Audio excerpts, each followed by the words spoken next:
আজকে যদি ওদের শাস্তি হয় সবচেয়ে খুশি কে হবে? আপনারাই খুশি, আমরাও খুশি। না তোরা হবি তো, তোর মা বাবা হবে তো, তোরা হবি, আমিও তোদের মতো খুশি। এরাও তো খুশি হবে, আমার গ্রামবাসী খুশি হবে, সারা পশ্চিমবঙ্গবাসী তোদের মতো আমরা খুশি হব।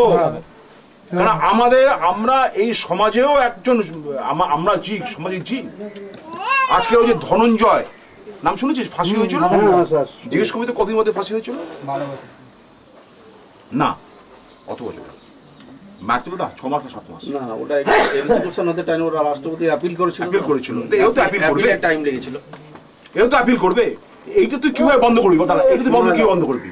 এটা তুই বন্ধ পাবি না তো। যদি বলে যে ইয়ে হলো, ফাঁসি হলো, কাল ফাঁসি হয়ে যাবে। দেশের আইন তো মানতে হবে, তুমি তো দেশের নাগরিক, তো দেশের আইন মানতে হবে না। কিন্তু ধনঞ্জয় ফাঁসি হয়েছিল কারণ ইট ওয়াজ এ রেপ উইথ মার্ডার, তোমাদের বোনের মতো। আমরা এই লক্ষ্যে এগোচ্ছি, কাউকে আমরা ছাড়বো না, আমাদের উপর কোনো চাপ নেই। আমাদের চাপ একটাই যে কেসটাকে আমাদের কনভিকশন করাতে হবে, কেসটাকে আমাদের শাস্তি দেওয়া হবে।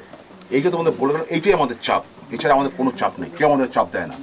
আমরা সিআইডি, আমরা হচ্ছে গিয়ে ওয়েস্ট বেঙ্গল স্টেটে, পশ্চিমবঙ্গ রাজ্যে আমরা হচ্ছে সর্বোচ্চ আমরা তদন্তকারী সংস্থা। তোমরা কি কারা তোমার শত্রু, কে তোমাদের জিনিসটা বলে পেপারে মানে পাবলিশ করে পেপারটা বেশি বিক্রি হবে, তার প্রমাণ পাওয়া হচ্ছে সেটা দেখে নিও।